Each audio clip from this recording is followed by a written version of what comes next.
So let's try this. Versus Cory Quint, 22 SK 03312.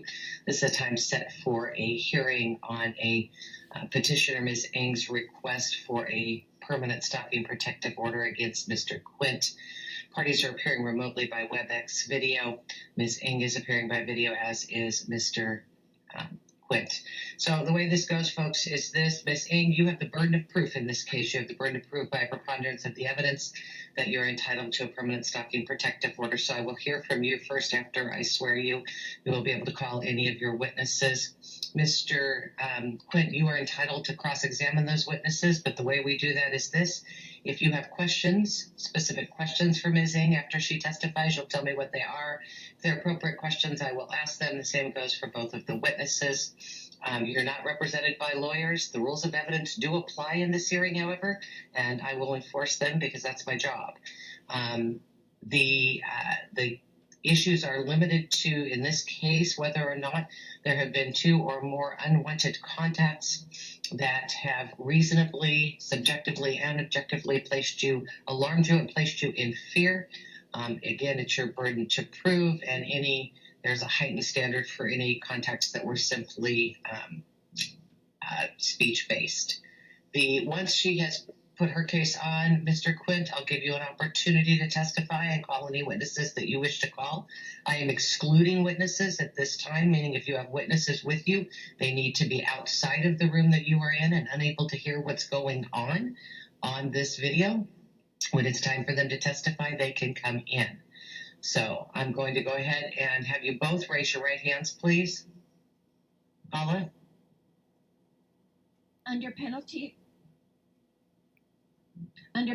of perjury, do you solemnly swear or affirm that the testimony you're about to give in the matter now pending will be the truth, the whole truth, and nothing but the truth?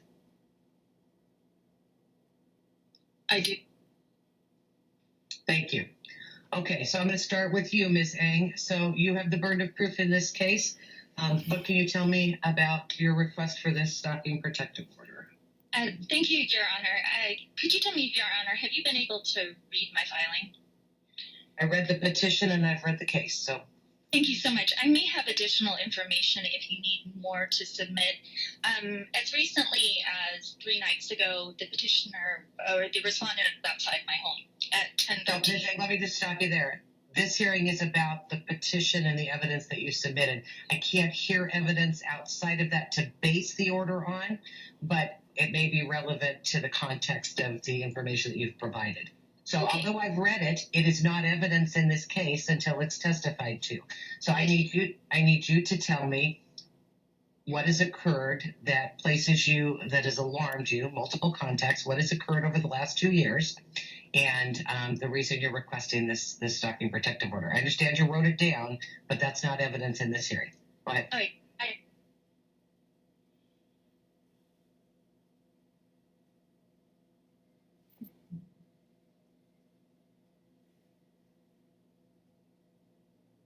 Inside the camp for February 16th, as well as the hand around my throat, approximately, I believe, March 24th. Those repeated unwanted contacts referencing an opposable thumb around my throat and a hand of this male who is 6'1", at least, taller as.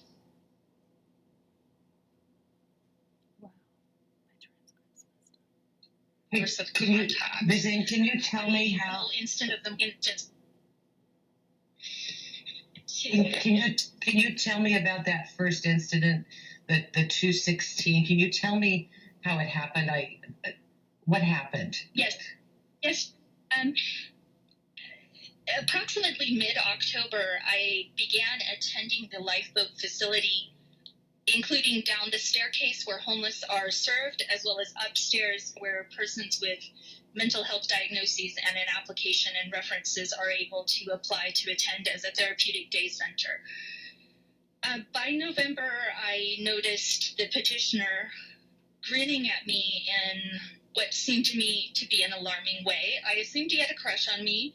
I felt that I could handle it professionally, field it. By January or so, he had given me a gift. We had what apparently sort of struck up an acquaintanceship where I stated I, enjoy your presence. He seemed to be a very respectable, respectful, kind person. And those good qualities were the qualities which gave me a green light to begin to trust him. I just need to know about the unwanted contacts and how they happened. So can you tell me about the first one where you say he put his hand around your throat? Okay, for the 2 days of the shelter closing, there were torrential rains.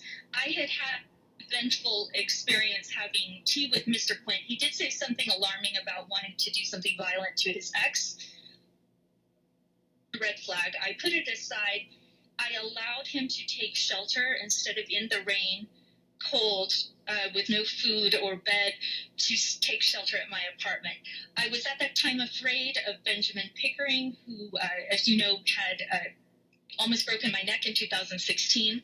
His presence was alarming to me, and I sought Cory Quint's protective presence as a potential guy friend for my safety. Walk me home, make sure I get to my door okay, without incident. What happened when he put his hand allegedly around your throat in February?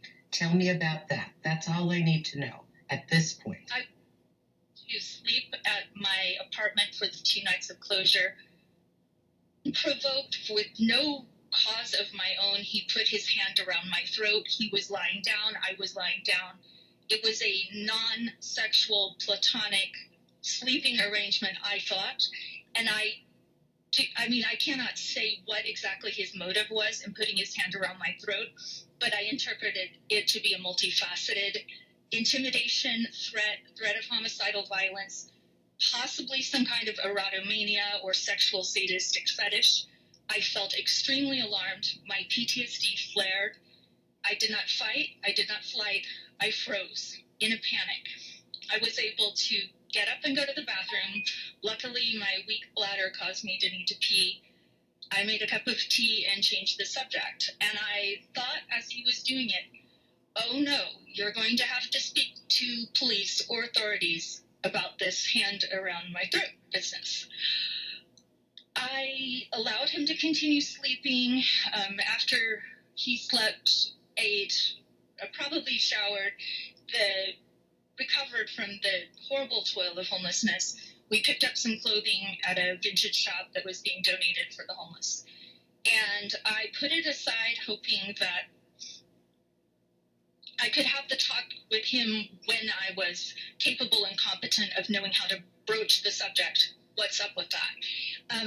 He pressured his way into my home a few days later and proceeded to do things which are listed as, I believe, the third item on my petition, which were aggressively ripping my clothes off as I ripped them back on. Aggressively ripped. And this is the point where he wanted his friendship with me to progress. What's it? I'm sorry? I didn't say anything. I didn't say anything. Oh, okay, I'm sorry. And this incident happened approximately February 20th. I think I had the dates off wrong by a week. It was a Sunday, and there were reasons why I could ascertain that when I looked at my desktop calendar better. So this was a few days later. There was an aggressive sexual incident where he was repeatedly ripping my clothes off. I was scared that he would rape me. He proceeded to give me oral sex in this coercive context after pushing me down. And in the moment of this coerced oral sex, I hoped, well, at least he won't rape me, because he obviously has some kind of problem with violence, sexual sadomasochism, intimidation, or threat. And the moment he suddenly ripped his pants off and put his penis towards my face, I was not able to process that he was possibly trying to coerce me to give oral sex. I had no desire to give him oral sex to his penis. It was apparently flaccid. Any panic, still brainwashed into maintaining the friendship, said, oh, not without a condom, because I don't have sex with males without a condom. And I was able to run to the bathroom, get my clothes, and move through that incident. After he put it towards my face, he put it towards my vaginal area. That's when that's could be considered a sexual assault or an attempted rape. There may have been an additional motion towards my neck once again during this chaotic incident of him ripping my clothes off and pushing me around. I remember very significantly thinking, I do not like pushing men. I do not like men who feel entitled to my body. There was no discussion of STDs or condoms as he's coming with me with his penis towards my vagina.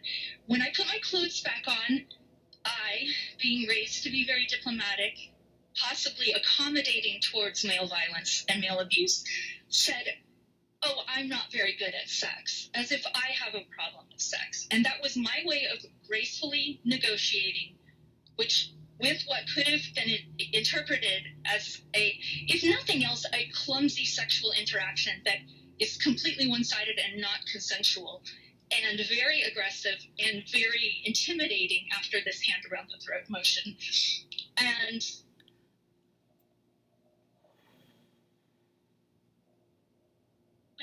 towards the shelter opening, I became very depressed, dejected, crying, traumatized. I had many, many flashbacks to other assaults, including one as recently as 2017.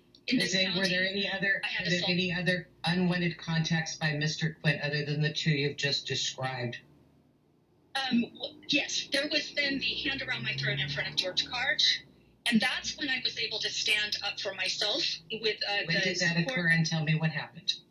That was Mr. Quint was over at George's place while I cleaned up his disastrously poor housekeeping, and Mr. Quint was there ostensibly as a homeless person needing shelter, but also in a protective capacity. I was using his kindness, the possibility that he will not do anything aggressive to me in front of a male family member, male guardian, male relative. I was shocked when he put his hand around my throat in front of George. I felt that it was an attempt to coerce that type of behavior out of George. George has never in his life put his hand around my throat, nor would he ever. He's far too intelligent and respectful for that. He's a National Guard veteran. In George's presence, I said to Cory, why do you do that? Do you do that because an ex-girlfriend asked you to? You are reminding me of the rapist. Will you just go back and tell me what... My arm, Ms. Ang, Ms. Ang, do I have to consent for this? Do you have to consent? Ms. Ang, do you have to do consent for this? Do you have to give consent for this? And I was like, whoa, there seemed to me to be a lot going on. For some reason, my mute button is not working. There we go. Ms. Ang, I just put you on mute because you're not listening to me. Stop for a second, okay? I don't need to know all of the other stuff about